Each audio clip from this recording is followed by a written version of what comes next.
होता है वो शुरू में। हेलो जी भाई, राम राम सबको। We are starting with a new chapter. Forest and wildlife will start. और जो बचा हुआ है, अरे भाई मैं भी तो कुछ हिंदी में बोल रहा हूँ, तेल लगाने से। ठीक है। फॉरेस्ट एंड वाइल्ड लाइफ से स्टार्ट करेंगे। ये चैप्टर इंटरेस्टिंग है, इजी है। एंड देन बचा हुआ ये जो 3-4 पेज है ना, that we can do whenever we want. पहले नया चैप्टर शुरू करते हैं so that we can have a whole video of a particular chapter, ठीक है ना। ये 3 दिन में, ज़्यादा टाइम नहीं लगेगा। ओके, वीडियो चल रही है ना भाई, ठीक है। ओके, ये जो चैप्टर है फॉरेस्ट एंड वाइल्ड लाइफ, इसको अगर हम कैटेगराइज करें तो हमें इसमें सबसे इम्पॉर्टेंट एस्पेक्ट के जो फोकस करना है वो एक्चुअली 2 हैं। पहला जो बोर्ड में आते हैं वही क्वेश्चन बता रहा हूँ, बस वही आने हैं और कुछ नहीं आएगा। और एमसीक्यू में क्या आना है वो बीच बीच में बताता रहूँगा ना। फॉरेस्ट एंड वाइल्ड लाइफ में सबसे पहले आपको ये फोकस रखना है कि इंडियन गवर्नमेंट का क्या रोल रहा for the conservation of forest and wild life को। तो दिमाग में ये फोकस रखना है कि गवर्नमेंट का क्या रोल रहा। ये हमारा पहला पॉइंट हो जाएगा, यहाँ पहला question. The second question would be that what is the role of community and what was the role of community for the conservation of forest and wildlife. So everything will go around this particular topic, ठीक है ना, forest and wild life. लेकिन आपको government और community के role के बारे में स्पेसिफिकली पढ़ना है, राइट। और बस ये हमारा मेजर 2 पॉइंट्स हो गए, ठीक है ना। तो ये वाला हिस्सा जो है वो हम गवर्नमेंट की तरफ चलेंगे और ये वाला जो है वो हम चलेंगे कम्युनिटी की तरफ, और चैप्टर हो लिया ख़त्म। बात समझ में आ गई। तो सबसे पहले हम बात करते हैं कि we share this planet with millions of other species, yes और नो। भाई लाखों मिलियन ऑफ स्पीसीज़ हैं जिनके साथ हम क्या करते हैं, हम इस अर्थ को शेयर करते हैं। माइक्रो ऑर्गेनिजम्स लाइक बैक्टीरिया, लिकेंस, या और बड़े बड़े पेड़ जैसे banyan tree, I am sure आप बनियान ट्री नहीं समझ रहे होंगे इसे, बैनियन ट्री, और बहुत सारी ऐसी स्पीसीज लाइक माइक्रो ऑर्गेनिज्म से लेकर एलिफेंट एंड ब्लू व्हेल, हम छोटे से लेके बड़े, मैमल से लेके रेप्टाइल्स, इन सब के साथ, और फ्लोरा से लेके फौना तक, हम सब के साथ क्या कर रहे हैं, इस पृथ्वी को शेयर कर रहे हैं। और ये सारी बायोडाइवर्सिटी कहाँ रहती है, इसी अर्थ पे रहती है। Basically we are sharing everything with other species. अब do you think that we are the most important organism on this earth? Then I think you have mistaken. Every organism, even a single bacteria, is as important as a human being. Because एक bacteria अगर नहीं होगा ना, एक particular bacteria, मान लीजिए bacteria गायब कर देते हैं, तो भाई एक बात बताओ, जो डेड और डिकेइंग एनिमल्स होते हैं उन्हें सड़ाएगा कौन, उनको डिकम्पोज कौन करेगा? तो आंसर इज बैक्टीरियाज। अगर नहीं करेगा तो क्या होगा, फेमाइन आ जाएगा, ठीक है ना। सुंदर लग रहे हो ना हो। सो इस कॉम्प्लेक्स वेब में अगर हम अपनी पोजीशन को देखें तो हम ये देखते हैं कि हम सुपीरियर नहीं हैं। Yes, we are intelligent, we have made many things as our resource, लेकिन हमें ये भूलना नहीं चाहिए कि बिना अदर एनिमल्स के या अदर क्रीचर्स के, ऑर्गेनिजम्स के, वी कांट स्टैंड एनीवेयर। तो every organism in the web chain is important, ठीक है। और हम बेसिकली इससे फ़ायदा भी थोड़ा उठा रहे हैं। For example, plants, animals and micro organisms, ये इंपॉर्टेंट क्यों हैं? Plants, animals and micro organisms important क्यों है, ये क्वेश्चन आ जाता है। तो इसका सीधा आंसर है, they recreate the quality of air we breathe. तो हम जो ब्रीद करते हैं, जो सांस लेते हैं ना, वो हम इसीलिए ले पाते हैं क्योंकि ये बैक्टीरियाज, इनका काम होता है क्या करने का, फिल्टर करने का, प्योरीफाई करने का, और कुछ हद तक रिक्रिएट करने का। जैसे plants, what do they do to us, they create, they recreate oxygen. नहीं तो CO2 ही लेते रहना अगर पेड़ खत्म हो गए तो। माइक्रो ऑर्गेनिजम्स क्या करते हैं, दे improve the quality of air, क्योंकि वो जो ऑर्गेनिक सब्सटेंस होते हैं इन सबको ये क्या करते हैं, डिकम्पोज करते हैं। जिस पानी को हम पीते हैं, जो हमारे यहाँ तो खुर्जा में तो नदी बहव है ना, हमारे यहाँ बहती थोड़ी है, बहव है। तो जो नदी बह रही है और कोई बंदा पानी पी रहा है, बहव है नदी में, तो उस बहवे नदी में जो हम पानी पी रहे हैं, बेसिकली उस पानी को साफ कौन करेगा, ये बताओ। तुम पे तो हो गया। ये काम होता है माइक्रो ऑर्गेनिजम्स का। जितने भी ऑर्गेनिक और कुछ हद तक inorganic, I am sure you are very much aware about how the water is filtered. Class 6-7 में पढ़ा होगा कि पानी को पहले रोक लेते हैं। हाँ, 3-4 स्टेप्स, बिल्कुल सही बात। 10th में भी आएगा तुम्हारे साइंस में। तो पॉइंट इज, जब पानी को हम क्या माइक्रो ऑर्गेनिजम्स नहीं डालते हैं उसमें, जिससे कि जो भी ऑर्गेनिक सब्सटेंस होते हैं वो उसे ईट कर लें और फिर उसको हम मार देते हैं माइक्रो ऑर्गेनिज्म को। इस तरीके से पानी फिल्टर होता है। लास्ट स्टेज, बीच की स्टेज होती है, ज्योग्राफी में भी है वो टॉपिक। चलिए वो लास्ट में आएगा। सो द पॉइंट वॉज कि पानी को पीने लायक बनाने का काम भी किसका है? माइक्रो ऑर्गेनिजम्स का है। सॉइल प्रोड्यूस कैसे होती है भाई? सॉइल जो है उसमें भी तो माइक्रो ऑर्गेनिजम्स हैं, और वो नाइट्रोजन फिक्सेशन क्लास 8 में भी पढ़ा था, 10th में भी पढ़ोगे। तो नाइट्रोजन फिक्सेशन क्या होता है भाई? फ्री एटमॉस्फेरिक नाइट्रोजन को कंपाउंड में चेंज करना with the help of rhizobium, जो माइक्रो ऑर्गेनिज्म होता है। राइजोबियम बैक्टीरिया है। तो कहने का मतलब, अब सोचो, इमेजिन करो, अगर राइजोबियम नहीं होगा तो क्या होगा? सॉइल फर्टाइल कैसे होगी? आप धह केमिकल और धह कैंसर, यही होता रहेगा भाई। तो कहने का मतलब, वो भी ऐसे ही करते हैं, तो भाई है मेरे, तो करेंगे। ना फॉरेस्ट जो है वो इकोलॉजिकल सिस्टम को बैलेंस करने के लिए बहुत इंपॉर्टेंट होते हैं। अगर फॉरेस्ट नहीं होंगे ना, तो समझ लीजिए वहाँ आसपास एनिमल्स और जो डाइवर्सिटी है वो भी वहाँ आप देखने को नहीं मिलेगी। और हम जानते हैं कि forest are the primary producers, yes और नो। और हम सब किस पर डिपेंड हैं? प्लांट्स एंड एनिमल्स पर डिपेंड है फॉर आर नीड्स। भैया अच्छी एयर चाहिए, अच्छा पानी चाहिए, तो आपको क्या करना, और अच्छी प्रोडक्शन चाहिए तो आपको भैया दूसरे एनिमल्स एंड दूसरे फ्लोरा एंड फौना पे ही डिपेंड रहना पड़ेगा। तो इससे हमने ये सीखा कि अगर आप अपने आप को वेब चेन में सबसे इंपॉर्टेंट मानते हैं, तो अब आप 1 नंबर के लूलू हैं, मतलब 1 नंबर के मूर्ख हैं। आपको ये बात समझनी पड़ेगी कि आपसे इंपॉर्टेंट कुछ हो ना हो, लेकिन सब आपसे इंपॉर्टेंट है। कहने का मतलब, human is a part of the web chain, but they are not superior. They are important, but उनसे भी इंपॉर्टेंट और चीज़ें हैं, इक्वली इंपॉर्टेंट। ठीक है, चलिए फ्लोरा एंड फौना की तरफ चलते हैं इंडिया में, और जानते हैं कि हमारे यहाँ क्या सेटिंग है पूरी। ठीक है ना। पहला, अगर आप अपने आसपास देखें तो आप किसी पर्टिकुलर एनिमल को और पर्टिकुलर प्लांट को आप अपने इलाके में पाते हैं। फॉर एग्जाम्पल, कैसी आवाज़ कर रहा है बेटा? सुनो, क्या हर इलाके का अपना एक लोकल प्लांट होता है या नहीं होता है? लोकल ट्री होता है या नहीं होता है? राजस्थान में चले जाओ, वहाँ पर आपको सीकर वीकर जैसे पेड़ पौधे मिलेंगे, कंटीले पौधे मिलेंगे। तो वहाँ के लोकल कैसे होंगे? वहाँ के लोकल पेड़ पौधे अलग होंगे। आप जम्मू कश्मीर चले जाओ तो बड़े बड़े टीक के पेड़ मिलेंगे आपको, 80-80 मीटर लंबे। तो कहने का मतलब ये हुआ कि हर इलाके का अपना अपना एक लोकल फ्लोरा एंड फौना होता है, प्लांट्स एंड एनिमल्स होते हैं। इनफैक्ट इंडिया जो है माना जाता है वर्ल्ड के one of the richest countries में से है, जहां पर बहुत ज़्यादा बड़ी बायोडाइवर्सिटी है। और सच्चाई तो यही है कि अभी ट्वाइस और थ्राइस ऐसे एनिमल्स हैं जिन्हें अभी तक डिस्कवर नहीं किया गया है इटसेल्फ इन इंडिया इटसेल्फ। और variety of forest and wild life resources हमारे यहाँ पर मिल जाएंगे। इसके बारे में हम ऑलरेडी पढ़ चुके हैं, या नहीं पढ़ा है तो अब पढ़ लेंगे। So you may have realize की importance of this resource in our daily life. हमारी डेली लाइफ में भी तो भाई बड़ा इंपॉर्टेंट रोल प्ले करते हैं। और ये जो डाइवर्स फ्लोरा एंड फौना होते हैं, ये हमारी लाइफ से इंटीग्रेटेड हैं, जुड़े हुए हैं। फॉर एग्जाम्पल, अब आपको जो है कढ़ी बनानी है, तो आपको कढ़ी पत्ता भी चाहिए होगा। ये आपको कहाँ से मिलेगा? बनाओगे इसको? नहीं, या फ्लोरा एंड फौना से लेते हैं। आपको सिरप बनाना है, जिसको आप बोलते हैं जो रूह अफ़ज़ा, तो उसके लिए हमें रोज़ चाहिए होगा। तो रोज़ कहाँ से मिलेगा भाई? आप घर में बनाओगे क्या? वो आपको नेचर से मिलेगा। खसखस, बिल्कुल। तो बहुत, वो तुम बताओ। नहीं बताना इसलिए तो पूछा। मैंने तो सुनाई पहली बार है, बट बिकॉज नहीं, but just because you said खसखस, तो मैं बोला हो सकता है ये भी उसी से बनता हो। पॉइंट इज, ये सारी चीज़ें हम देख रहे हैं कि the nature, the flora and fauna, everything is connected. मैंने तो ये भी सुना है कि हींग बनाने के लिए ना एनिमल की स्किन का यूज़ किया जाता है। हाँ, अब I am not sure about it, but क्योंकि हाथरस में बनती है, पूरे वर्ल्ड में फेमस है हाथरस की हींग। तो मेरा एक फ्रेंड है, वो वहीं का है, तो उसने मुझे शायद कभी बताया था ऐसा कुछ। तो अब I am not sure about it वो सच है या नहीं, नहीं तो सारे इंडियंस खाना बंद कर देंगे ना, खासकर हिंदूज।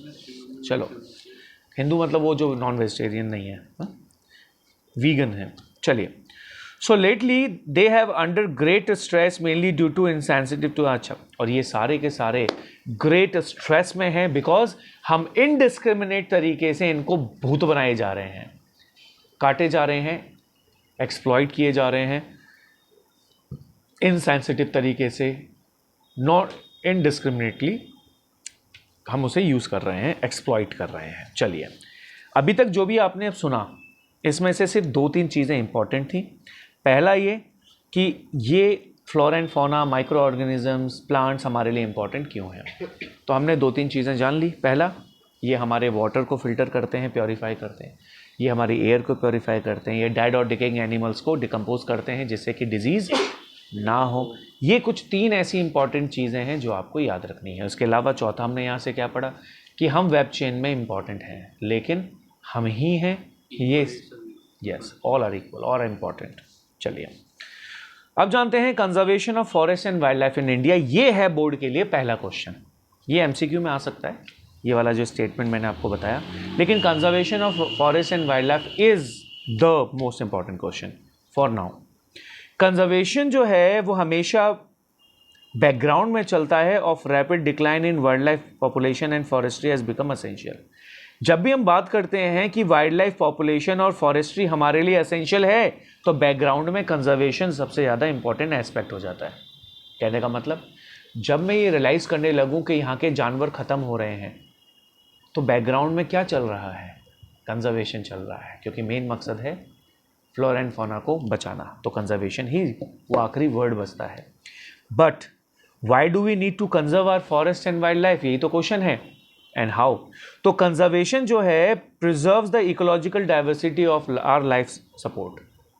अगर तुमसे ये कोई कहे कि हमें ज़रूरत क्या है पेड़ पौधों की या जानवरों की, तो भैया हमें हमारे लिए ही सबसे ज़्यादा ज़रूरत है किसकी, इन पेड़ पौधों की।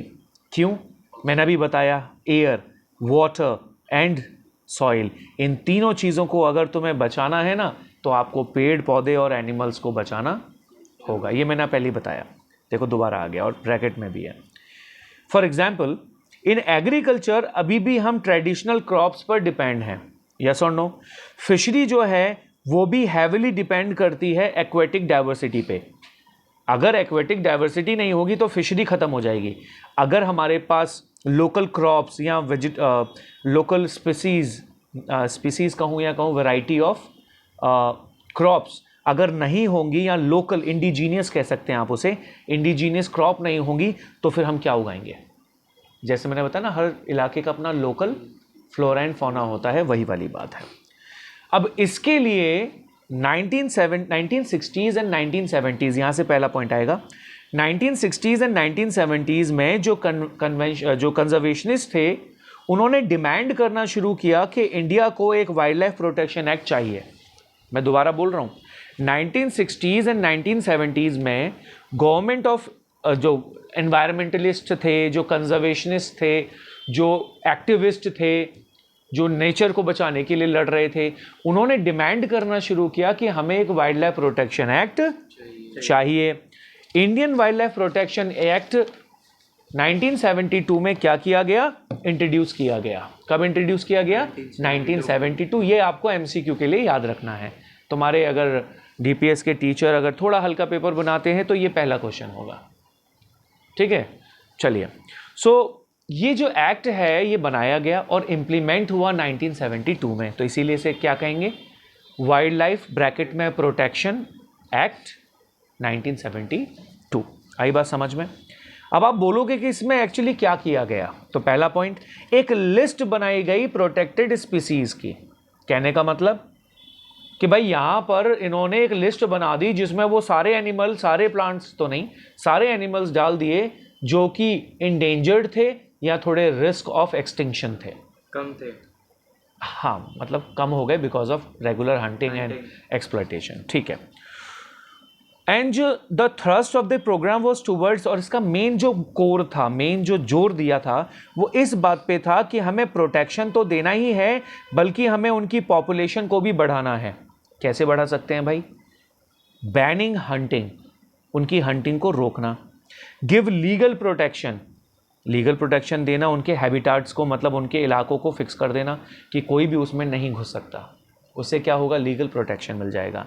And restricting trade in wild life, और वाइल्ड लाइफ में ट्रेड नहीं हो सकता यहाँ से। जैसे कभी कभी आपने सुना होगा कि कोई कछुआ बैग में भर के ले रहा है, अमेरिका ले जा रहा है या किसी और जगह पर बेचने के लिए, या कोई पिकॉक को बांध के ले जा रहा है कहीं बेचने के लिए, टाइगर की स्किन बेची जा रही है, टाइगर की हड्डियाँ बेची जा रही हैं, पोचिंग हो गया। ये सारी चीज़ों को रोकने के लिए वाइल्ड लाइफ प्रोटेक्शन एक्ट 1972 लागू किया गया।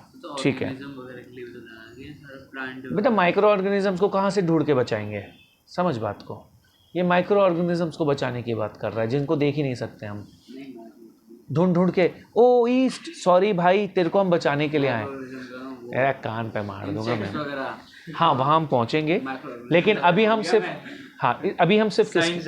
इस ओके, हम किसकी बात कर रहे हैं राइट नाउ, एनिमल्स की। बस अभी इतने पे ध्यान रखो, तुम्हारे इंसेक्ट को भी मैं लेके आऊँगा और प्लांट्स को भी लेके आऊँगा, ठीक है ना, 1991 में। चलिए, about which you have already studied, जिसके बारे में आपने ऑलरेडी पढ़ रखा है। किस बारे में, reserve forest, protected forest, permanent forest पढ़ाया था ये मैंने, नहीं आगे पढ़ाऊँगा, चलो। नहीं 9th में भी पढ़ा होगा ना, इसलिए बोला था, तेरे कान तो मार दूंगा। ज्योग्राफी का चैप्टर नंबर 3 फॉरेस्ट एंड वो वाला, वो आया नहीं था। अब ये तुमने नहीं पढ़ा तो मैं क्या करूँ, मैं बुक में तो था, बुक में तो था, अरे तो टाइम तो तब बुक में तो था, अब तुमने नहीं पढ़ा तो मैं क्या करूँ। अब सुनो यहाँ पर पढ़ा के आया ही नहीं। सबसे पहले, अरे चाचा नेहरू सुनो, natural and wild life vegetation करके था ना, हाँ आया नहीं था इसलिए। तो भाई जनरल नॉलेज भी कोई चीज़ होती है, नहीं होती, पढ़ लेते हैं। खत्म करे जनरल नॉलेज ले पहले, जनरल वालों को दोनों चीज़ भाई। देखो अब तुम्हें पता है ना 1972 में वाइल्ड लाइफ प्रोटेक्शन एक्ट आया था, ये जनरल नॉलेज ही तो है ना। चलो भाई, सेंट्रल गवर्नमेंट जो है वो अनाउंस करती है कि सेवरल प्रोजेक्ट्स जो हैं वो बनाए जाएंगे स्पेसिफिक एनिमल्स को प्रोटेक्ट करने के लिए, जो कि बहुत ही बुरी तरीके से थ्रेटेंड थे, जिनको बहुत बुरी तरीके से पेला जा रहा था, ठीक है ना। किसके लिए, शौक मौज के लिए, या फिर ट्रेडिंग के लिए, पोचिंग के लिए, एज यू सेड, इन चीज़ों के लिए, और selling their body parts and you know body parts as in yes. जैसे सिंगल हॉर्न राइनो देखा है तूने बच्चे, उसका हॉर्न जो होता है ना, उसमें मैंने कहीं सुना है कि वो बाल से ही बनता है पूरा का पूरा, ऐसा मैंने सुना है, and I am not sure about it, क्योंकि रील में तो कुछ भी आता है। पॉइंट इज, उसका जो हॉर्न होता है ना, वो ट्रेडिशनल मेडिसिन बनाने के काम आता है, और जो हड्डियाँ होती है ना टाइगर की बेटा, वो भी किसके काम आती हैं, ट्रेडिशनल मेडिसिन बनाने के काम आती है। सोचिए, हाँ बोन्स है ना, वो सारी कैल्शियम नहीं, उसमें कुछ हार्मोन्स, कुछ जो उसके जो क्या होता है, वो हड्डी के अंदर जो रेड कलर का होता है, क्या बोलते हैं उसे, बोन मैरो, चल कमाल, बोन मैरो और इन चीज़ों का यूज़ होता है, कार्ट्रिज। अरे स्कूल में अभी वही पढ़ा रहे हैं, रेड तो उससे आर्टरी याद आया। अच्छा, आर्टरी, वेन और वेना कोवा, नहीं इतना लेफ्ट वेंट्रिकल, राइट वेंट्रिकल, देख रहा भाई, पूरा हार्ट याद है। हमारे टीचर मज़े से पढ़ाते थे, कतई दिल निकाल के रख देते थे, देख लो। हाँ ऐसे। और तुम लोग के टीचर दिखा रहे हैं स्कूल वाले, खाना पूर्ति करा रहे हैं। हाँ खाना पूर्ति, थाना ओ कोई बात नहीं, स्लिप ऑफ टंग। अब चलो पॉइंट पे आ जाओ। सो द सेंट्रल गवर्नमेंट ने अनाउंस किया कि बहुत सारे ऐसे एनिमल्स हैं जो एक्सटिंक्शन की तरफ बढ़ गए हैं, जो बहुत ही ज़्यादा डेंजर में है, और उनकी एक लिस्ट बना दी कि भाई ये वो एनिमल्स हैं जिनका आपका प्रोटेक्शन करना है। और वो कौन कौन से एनिमल हैं, जैसे मैंने पहले बताया, सिंगल हॉर्न राइनो है, इसमें और भी बहुत, टाइगर तो पहला है भाई, ठीक है ना, टाइगर तो सिंबल है भाई अपने देश का ना, है तो बांग्लादेश का, बट कोई बात नहीं, वो भी अपना ही देश है। ओके, इसके अलावा क्रोकोडाइल भी हमारे पास, क्रोकोडाइल्स भी हैं। घड़ियाल देखें, कहाँ मिलेंगे सबसे ज़्यादा घड़ियाल, सुना ही नहीं है। अब सुना बे घड़ियाल नहीं सुनना, नाम पहले सुना, पतली सी थूत होती है उसकी और उसके बाद नाक के बड़े बड़े गड़ेले होते हैं, देख रहे ऐसे देख, ऐसा देख रहे घड़ियाल, और मजाक सा लगे उसे देख के, ऐसा लगता है कि पता नहीं ये घड़ियाल है कि मजाक कर रहा है हमारे साथ। एलिगेट ये है घड़ियाल, जो मैंने मेरा डिस्क्रिप्शन कतई देख, थूत अब नाक सी, टमाटर सी नाक, दो क्रोकोडाइल। और देखो क्रोकोडाइल जो होता है उसका ये जॉ बहुत चौड़ा होता है, वो टेपर टाइप हो जाता है, ये सीधा जाके ऐसे है। जिसको हमने 8th में पढ़ा था कॉनिकल शेप का, ये जो है वो पैरेलल थूथ है इसकी, उसकी कॉनिकल आ जाती है, उसका मतलब पीछे ब्रॉड होती है और उसके बाद आगे की तरफ थोड़ी नैरो हो जाती है। सबसे आगे वाली और एक होता है एलिगेटर, एक होता है एलिगेटर, ये होता है सॉल्ट वाला, इसका मतलब समुद्र वाला, समुद्र सॉल्ट लेक कौन से गांव से आया? सॉल्ट लेक होता है एलिगेटर एलिगेटर होते हैं वो नहीं, वैसे तो फ्रेश वाटर में भी मिल जाएंगे, लेकिन 3 तरीके के हैं। अब सुनो, पहला मोबाइल रख, पहला है घड़ियाल, दूसरा है सॉल्ट वाटर वाला क्रोकोडाइल और दूसरा है फ्रेश वाटर क्रोकोडाइल। 3 तरीके के क्रोकोडाइल हैं, हालांकि 2 क्रोकोडाइल हैं और एक क्या है? क्या? घड़ियाल, गंवार। हाँ ठीक है। इसके अलावा एसेटिक लायन, बिकॉज हमारे यहाँ लायन के भी काफ़ी ज़्यादा रिजर्व्स हैं। गुजरात में भी आपने सुना होगा, गिर नाम की कोई जगह है, वहाँ पर आपको मिल जाएगा। गिर नेशनल पार्क से वो है, ठीक है ना, फॉरेस्ट है किसका, अब ये देखना नेशनल पार्क है क्या है, बट बेसिकली लायन को बचाने के लिए। उसके अलावा ब्लैक बग है जिसको चिंकारा कहते हैं, जो सलमान खान ने उड़ा दिया, याद हो तो, काला हिरण चिंकारा, ठीक है ना। और एक है इंडियन बास्टर्ड, ठीक है ना, बास्टर्ड है। तो ये कुछ एनिमल्स है। इसके अलावा स्नो लेपर्ड भी है। और तो ये वो सारे के सारे एनिमल्स हैं जो कि इन्होंने किस में डाल रखे हैं, प्रोटेक्शन लिस्ट में या प्रोटेक्टेड लिस्ट में, 1972 के वाइल्ड लाइफ प्रोटेक्शन एक्ट की लिस्ट में, बात वही थी। चलो अब जाते हैं सेकंड क्वेश्चन जो आपको तैयार करना है। तो हमें क्या क्या समझ में आया? 2 चीज़ें समझनी थी। 1972 मेन मकसद क्या था? वाइल्ड लाइफ और flora and fauna, wild life को बचाना। उसमें हमने देखा कौन कौन से एनिमल्स को बचाया गया, ये सब आपको याद है। कुछ कुछ याद नहीं होगा तो प्लीज़ एक बार रिवाइज कर लेना। प्रोजेक्ट टाइगर की तरफ चल रहे हैं। प्रोजेक्ट टाइगर में क्या जानना है, ध्यान से सुनो। आधा घंटा है, 1 सेकंड होल्ड करना, एक अर्जेंट कॉल थी। हाँ